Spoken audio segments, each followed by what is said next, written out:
Trusa and Gina Capelli. as always As on always. Reflect and Reset with Maria and Gina. And today I am giving a shout out to my partner in crime. It's her birthday! Yay! How good it feels to it's be your birthday. 30 again. Oh my God, 30 is such a wonderful year. I'm going to relive it all over again. I thought it was 25. Yeah, I don't want to go that low. I like my 30s better. But great year, Yeah, right? it's a good year. Yeah, because life is good. Life is You know, good. I get to live another day, and what's more important than that? Yeah. Especially with the people I love. I know this is Make it a nice very special show because not only is it Gina's birthday, but as you know, Father's Day is coming up on Sunday, and I get to have my special, beautiful, amazing man that is someone that I have so much respect for as a father. And that is the reason we invited Franco Cabral, my son, to talk about fatherhood with all of you. Thank you, Franco, for joining us. Thank you for having me, and thank you everyone out there watching. Yeah. Excited. Yeah. It's great, and you know we're honoring fathers the whole month. Just so everybody knows, we're honoring fathers the whole month because of all the amazing things that you guys do for your families, the sacrifices that you make, and you know all the love and support that you give every day. So Do you want to talk about what we're doing here before we start the before show? we start, you know, we and Maria and I did our little blast out for the dads, but we are offering 3 types of products for you guys. Number one is, and I like to say it because for all your stress that you have, you know, most of you might be losing some hair because of, you know, either pulling your hair out because of the aggravation or just the natural stress is just taking the hair away. But we have PRP, which is platelet-rich plasma, to be able to regrow the hair that's been that's falling out. And like I said, we said on the video, it really works. It I mean, does. guys are coming back, and you get about 5 to 6 treatments, and your hair starts to grow. And I can tell you that Paul. Yeah, my Paul has done it, Yeah. and the difference is ridiculous. I couldn't believe he's it. like, oh, this doesn't work, and all of a sudden we did the before and afters, and he was like, oh my God, like I cannot believe how much hair has come in. Yeah. So it does work, guys. So. But not everybody needs hair PRP. Or they're afraid of needles because they're like chickens. Franco. But we have facials that are, you know, for you guys and mothers out there that are listening, for your husband or significant other that is a father. Buy them a special gift at Transforme MD, our aesthetic center. Even though we sound like a commercial, but you know what? We believe in it. We use everything here, so we are promoting I didn't what think we I still believe. look 30. I mean, Yeah. Hello. But also, and let's not forget to mention that also, you guys, you know, if you don't have health care, you know, give your dad the gift of health, because we have 3 memberships that would work for, one of the memberships would work for you guys, and you know, stay healthy for your family so you can enjoy and watch your kids grow up. It's know, a great gift of health for your dad. So if don't go and spend crazy money on something that sometimes, you know, you don't even use. Or you can buy them in a tie or a sweater. Everybody needs a sweater. For the same Or- price of a sweater, you can get or 2 help. months of membership, so if not, sometimes 3 months of the membership. Absolutely. So. But we're going to go to the root of the show, the Yes. juice of the show. And Franco, I want you to talk to everyone about sort of the challenges that you've had as a dad. And I mean, I admire you. I've seen amazing growth on you as a father, but also the relationship with your dad. Like how are you sort of getting balance in that area of your life, and what it feels like to be a father? So, creating children is the easy part. And the fun part. We were talking about that and before. that's where it starts. But you really don't know what you're getting yourself into when you're having children. My wife and I took some time before we had kids. That's definitely something I recommend to everybody. Having a strong relationship with your significant other is a crucial part to being a good father. And I can't say that that's where I started when I started fatherhood. And I didn't really even recognize that until I became a father. Becoming a father truly exposed every weakness that I had. And I'm extremely grateful for my children. Because I didn't know how to truly be honest with myself before I had my children.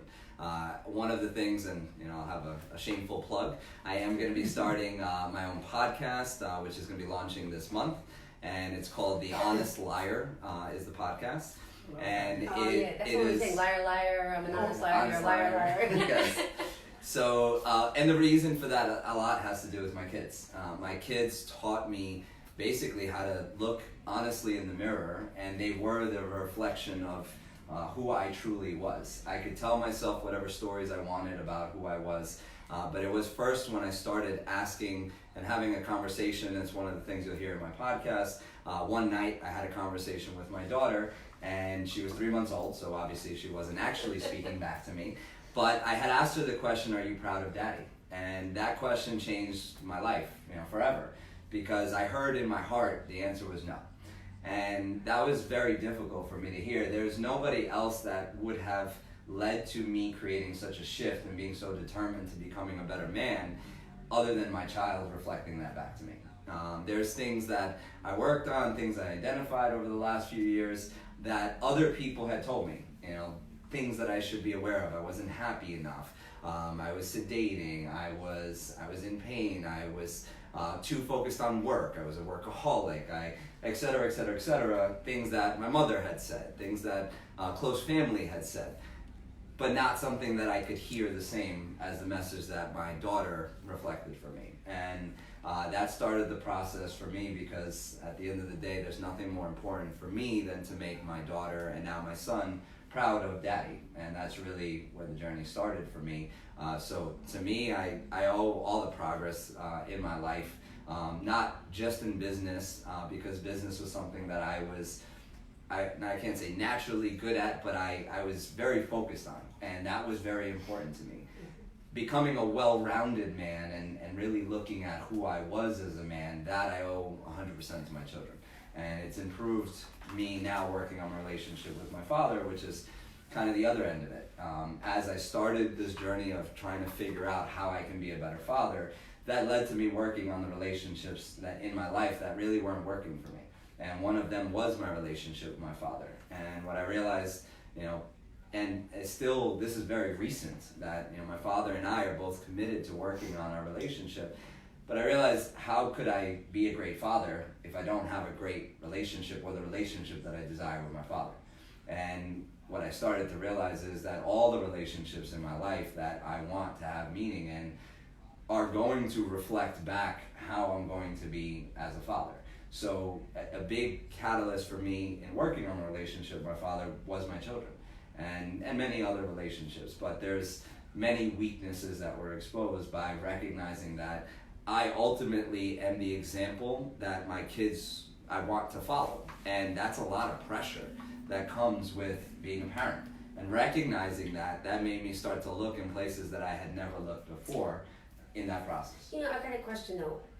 And I asked you this today at lunch, what happens when the relationship with your father is somebody that you don't want to be? And I'm not saying it's your father, but I'm saying in general, what advice would you give somebody to say to mend something if they don't respect or find their father to be what they want to be? You know what I'm saying? Absolutely.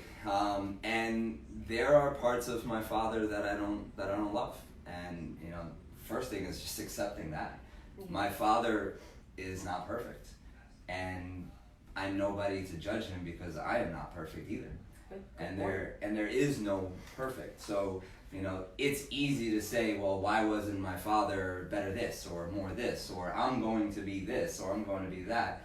But the reality is there's conditions that I don't know and I didn't know, and that's been part of a very important process for me. But who am I to judge, my parents? My parents gave me the best that they could, and I'm grateful for everything that they gave me.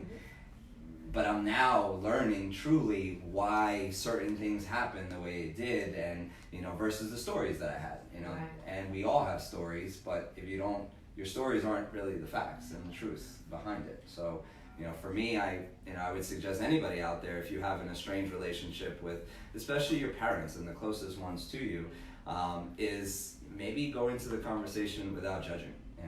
It was an insight that I had actually ironically this morning, is judging clouds the possibility of creation. So when I judge, I immediately stop the ability to create anything that I desire. Where did he come from? I don't know. I'm trying to figure out where you came from because people don't think like you do. It's beautiful to hear. Oh, I love it. Thank you. It's, you know what it is, Gina, it's a lot of work. Yeah. It is a lot of becoming aware of your soul, becoming aware of what is your purpose, becoming aware of how do I want to live. Yeah. And Franco took on that journey because most of it, I took it on. I feel I've been working at this, you know, all my life. I think Franco has seen me work at it most of my life. And when Franco was talking about walking, how do you say walking the walk, or you know, your kids are following you. They're watching. You know, Franco has been watching, but he took it on and took it to another level. You know, I'm amazed by the way that he speaks and he self-analyzes himself. It's amazing. It's beautiful. I mean, It's beautiful. Really beautiful to listen to. But it's something that can be, that you could learn. Yeah. There was an article that I think I shared with you. I don't know if I shared with you too, but it's an article that talks about people like us because we're deep. You know, my son Jeffrey, if he was watching, he says we are intense. Okay, we are intense. But the irony is that if you're not living an intense life, you're living an average life. And if you're okay with an average life, then you're okay. Yeah. And there are certain people that are okay with that. But if you're somebody that wants to get to heights of happiness, and you cannot be average, it's very difficult to really use up your life to the highest level if you're not intense, because there's so much to self-analyze. You know, we are creating, like Franco talks about, creating stories. Yeah. And with our parents, you know, one thing that I want to add is that our parents have their own stories. Our parents have had their own struggles. And, you know, my story with my father, you know, people ask me, like, how could you forgive your father? And the irony is, you know, I look back at my father, and my father lost everything. He made one decision, and with that decision, he lost his entire family. He paid that price until the day he died. So when I look back at my father, I think of his childhood. What kind of childhood did he have? And who am I to judge? I wasn't there, like Franco says. So the fact is that I think we have relationships with our parents that are so disconnected, so many people, because we're judging them. We are judging them, but they're broken. And what I love about, you know, when you say Franco, you know, who talks like this? Yeah, like where did he come from?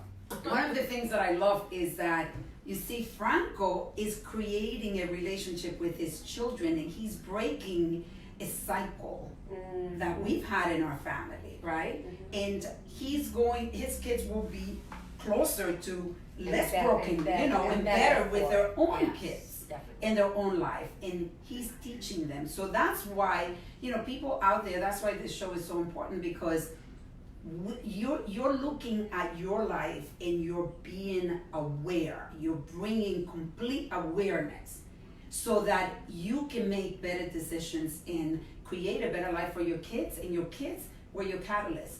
Ironically, I tell you, Franco was my catalyst, my first catalyst, because he was my firstborn. And I realized I could not stay broken like I am, because I'm going to break him. Mm-hmm. So on the idea of brokenness, I have done a lot of work to be where I'm at today, but a year and a half, 2 years ago, I was completely and utterly broken. And the awareness that I'm now at gives me the clarity to want to work on my relationships, but from a very different place. You know, I can't acknowledge, you know, my mother's brokenness. I can't acknowledge my father's brokenness if I can't acknowledge my own brokenness. So it's very easy to judge or say, you know, well, you know, my parents are just a certain way and I can't connect with them. If you're coming from a place of righteousness versus this is how I'm broken. And if you can come from a place of, well, as great as I think I am, you know, and it's harder to look in the mirror and say, this is how I'm broken, it makes it significantly easier to say, even though this may have hurt me, or this situation was difficult, or we're not connected because of this, what's the brokenness behind that? What's the conditions that maybe I don't understand? If I didn't first become aware of my brokenness and accept my brokenness, I wouldn't have been able to have a conversation with my father that changed. I had a conversation with him just a few months ago that changed my whole perspective, and you know, I was frustrated and angry because a certain story had dictated the way our relationship was for a very long time. And one of the things that I had a really difficult time with my father is that I got a lot of discipline. That's the message I got. It wasn't the intention behind what my father wanted to give me, even though that's part of what he wanted to give me. I got discipline, I got work ethic, all things that served me. I got to be really tough and, you know, strong. But there was a void that was missing. There was connection, there was love, there was a certain type of relationship that I was always yearning for from my father that I didn't know how to communicate. And I judged him for the way that he raised me, or for the tough part. And the reality is that my father, and this is, you know, going to therapy with my father. I had a therapy session this week. That in and of itself is, you know, it was an impossible game for me a year ago. And one of the things I learned was that my father went through some really tough shit, and I won't share, you know, what he went through because that's his story, but it made me understand that at a very early age, my father learned that he could count on nobody emotionally. So he was, by some of the people closest to him in his life, he was completely left down, and at an early age of 9, 10, 11, and 12, he was alone. And he has had to deal with a lot of brokenness from that. What he then thought he wanted to give me, and he did, and it served me for a lot of reasons, it also hurt me for other reasons, was he was going to teach his son how to be self-sufficient and how to not need anybody, to be emotionally independent and tough so that I would never feel the way he felt as a child. Understanding that also led me to be in a place where when I was broken, I didn't know how to communicate to anybody, especially the people closest to me, because what I learned was I can't trust those closest to me. It's very easy to judge for getting that lesson without understanding where it was coming from. But I didn't have that relationship with him prior to truly understand, nor would I have been able to accept that because I was angry and I was broken and I hadn't done the work to accept him for his brokenness because I couldn't accept myself for my brokenness. So, you know, a year ago, I was utterly broken. And so, yes, I've done a lot of work, but this is a recent, you know, awareness, happiness, but continual work. Just Monday, I was in a therapy session with my father. Yeah. Just this morning, I was getting some coaching on that session because there's things I'm trying to understand. My father and I are talking about it. It's creating a new possibility, but the possibility was not able to be present until I stopped judging him for the things that pained me as a child. I remember you saying that you heard someone that you know say that if my father would die today, would I have done everything I could? Could I be comfortable with that? Could you share a little bit about that? Yeah, so my father and I reconnected, I want to say, about 4 months ago. And before that, my father and I spent lots of time where, you know, he would be triggered by something and we would disconnect. I would be triggered by something and we would disconnect. It makes a lot more sense now because what I learned early on was that when somebody hurts me, I close up, I protect myself, the shields go up, and they cannot penetrate me. And that's what we were doing to each other, ironically. And in that, I was in a space where I hadn't talked to my father in about 6 months. No conversations, no connections. Didn't get a phone call for my birthday. It was difficult. And a video that I saw, one of my Warrior Brothers, which is a program that I'm a part of, men's development program, Wake Up Warrior, said he had just lost his father, and he was sharing the pain that he was going through and the things he wished he could have told his father. And something in that moment, I hadn't spoken to my father in months, and just told me I should get on a video and send my father a video message. Thankfully, it was a video, because one thing that I learned also is that everybody, not just in relationships like my wife and I, we all have love languages. And another thing I learned is I've been communicating to my father in my love language, and he's not receiving the message. Video touched him very differently, and I just happened to have recorded a video where basically I shared one of my close friends just lost their father. And one thing that really came to me was that if God forbid you were to die, or today, or God forbid I was to die today, have I done enough to build the relationship that I truly desire with you? And have you done enough to do the same in return? If the answer is no, which it is for me, then I would like the opportunity from you to get some help. And I'm willing to do whatever it takes, because I realize that I haven't done whatever it takes.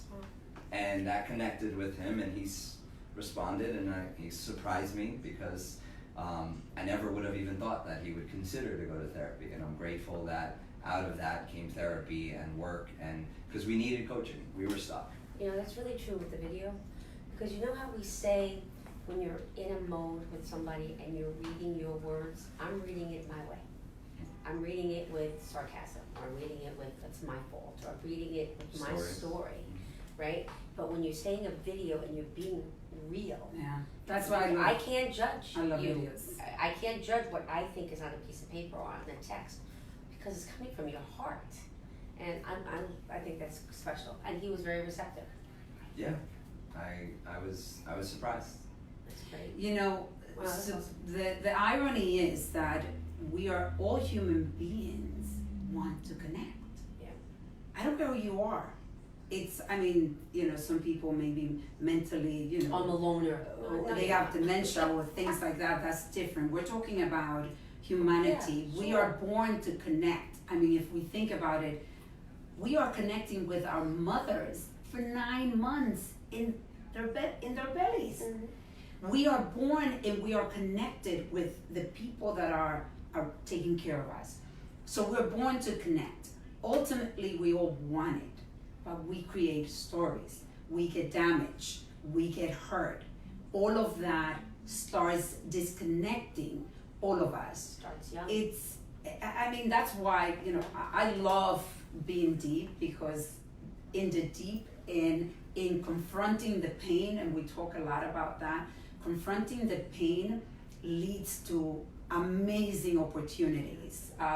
David Goggins, you share in a video today. You want to talk about David Goggins a little bit? The two-dimensional man.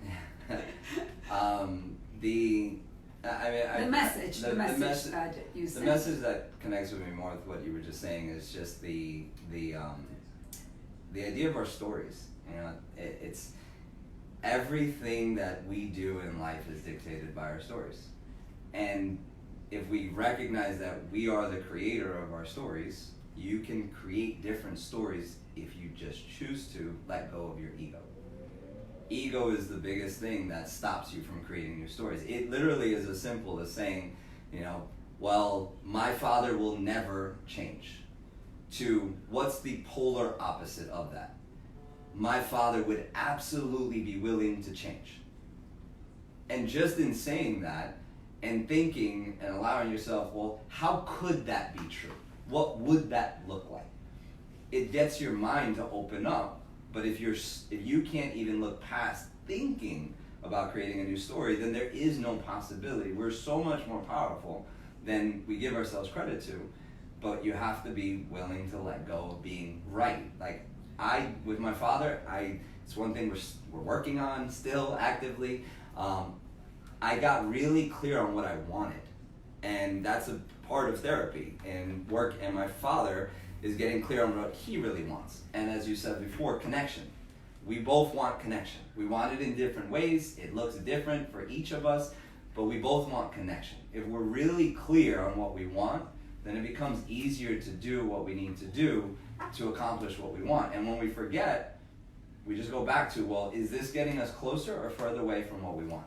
You know, I could be righteous and say, well, I know I'm right and I'm just right, so I'm going to stop doing the work, I'm going to whatever. Or I can say, is this getting me closer to what I want, which is a deep connection with my Father? Franco, we have a question.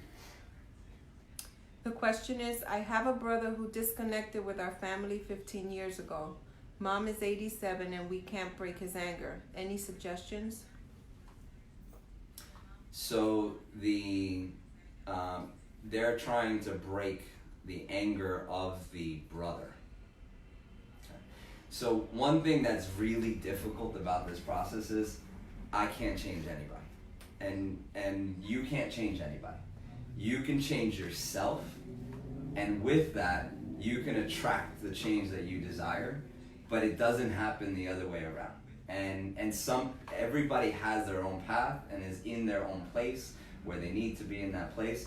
You can communicate, and if you can communicate from a place of letting go of your ego, yes, and just focusing on what you truly want, and then showing that you're willing to do that without expecting anything in return, which is the hardest part, then you create the space to attract what you desire. But you have to first be willing to be vulnerable, and it doesn't happen the other way around. Vulnerability attracts vulnerability. I could not have opened up my father to be open to considering something different if I first didn't share why this wasn't working for me and why I felt broken and what I wanted. He could have just said, that's not what I want, or he could have not communicated, but I knew that in my heart I was communicating what I wanted, and I was getting closer to what I wanted, and I also knew that I was willing to do it even though I might be rejected, because my purpose was deep in why I wanted it. I wanted it because I knew that if my father passed away or I passed away, I hadn't done enough. And also, equally important for me is, how would I look my children in the eye and tell them that I'm the example or I'm leading them when I couldn't let go of my ego? Then how would I expect them to do different? But the biggest thing is, you can't change anybody unless you're willing to first change yourself. I second that. You have to be completely vulnerable. You have to speak from your heart and without anger and without judging. Because if you're going to go and be righteous with your brother to say, your mother's dying, how could you do this, and go from that place, there will not be a connection. So it has to be from what you feel, the pain that you're in pain. You want him or him to be connected. You want a connection, and completely in a vulnerable state. But like Franco said, you expect that the first connection might be, probably guaranteed will be a reaction in a negative way. But if you go back and don't give up, and you go again and again from the space that of vulnerability and with feelings, true feelings and love, and without judging, which is hard to do, like Franco, was saying.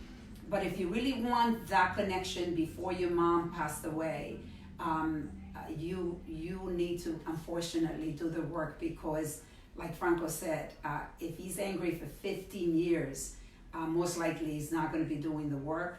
You have to initiate the work. So I hope it helped you, whoever asked the question, but it's not as easy as just making a change on your brother. It starts with you. And also the negativity. If it does come back negative, usually you throw your hands up and say, I tried. And that's the first thing you do is, well, at least I tried. But did you? Which is to make yourself feel better. Yeah, did you? I'm glad you said the 15 years. The last thing I'll say on this is, that's so powerful. If you actually think about it, the relationship is where it is over 15 years. But it's very easy for us to expect that it should turn around with one conversation. And that was the most powerful thing that I learned in my relationship with my wife. There's a lot of work that I've done there as well in the last year and a half. But one of the things that one of my coaches said to me, he said, you've built this relationship over 10 years. Hopefully, it doesn't take 10 to turn it to where you want, but it would be irrational to expect that it's going to become this brand new relationship in less than 10 years because you got to where you are in 10, and it never takes the same amount of time. But that really just put things into perspective for me, that it's a lot more than 1 time, 2 times, 3 times. So understand why you truly want to build a better relationship. Make sure it's really deeply rooted in your heart.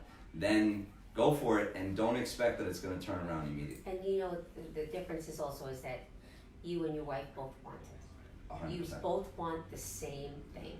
You're not fighting for her to want what you want. You're both fighting. So I think the 10 years would probably be a bit too long because, you're already working on it. It's just beautiful. So we're getting close to the end of the show, and I don't want it to end before you tell people what you do every week with your children. How are you building a connection with your children?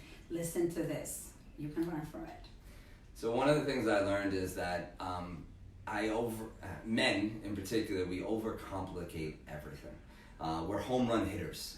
We look for the big thing to make ourselves, feel better. As a father, we want to be the best fathers. One of the most important things that I've learned is that singles is the game I play. No longer home runs. It's how I show up in very small actions that have, it's not the big Disney trip. It's, I do daily deposits with my children, and my kids don't read yet. So it's really aligning my heart with my children, but also I do a date night every single week. It's a non-negotiable. I barely have missed any dates where I take them out. And again, it's not a home run. It's not this massive event. It could be park and pizza. But that consistency of them knowing they're going to have some space with me has changed my whole relationship. I used to be, only a year and a half ago, the guy who walked in the house and nobody stopped doing what they were doing. And I was like, shit, am I not important? I'm the guy who's out there hunting all day and going to war, and I come home, I deserve the reception of a king. That's what I expect. But the reality is I didn't deserve the reception of a king because I wasn't showing up the way a king should when I got home. So little things like not being on the phone when I walked in the house, actually being present, taking some time to play, create joy, connection. Kids don't need a lot.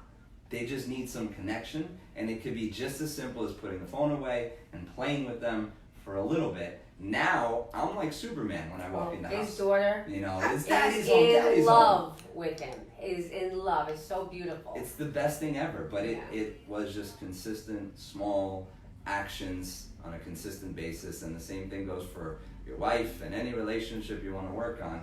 It's really not that complicated. It's simple, it's not easy, but it's quite simple. And they don't have to be young. They don't have to be that young to get started. You can start right now.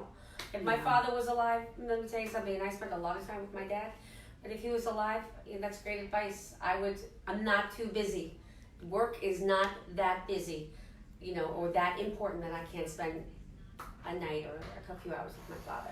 And I wish, because he's gone, I wish I had the opportunity to do that. So guys, remember your father, the ones that are still present and here, take the advice. He's a very smart man, and take the advice and be present. Be present with your family, your kids, and your dad. So we unfortunately have to finish the show. This is a great show. We could continue. We definitely going to have you He's been again. here twice, so Twice. we'll So more times we're we gonna will, and he's going to get his own podcast. Yeah, So podcast. tell everyone, whoever joined just now, about your podcast. So I'll be launching this month my personal brand as well as a podcast. The podcast is called the Honest Liar Podcast. You'll be able to find it on iTunes, Google Play, and all the different platforms for podcasts. I'll also be going on significantly more on social media under Franco Cabral. You can start seeing some stuff in the next week or so. I've recorded my first episode so far, recording a few more this week, excited to be sharing.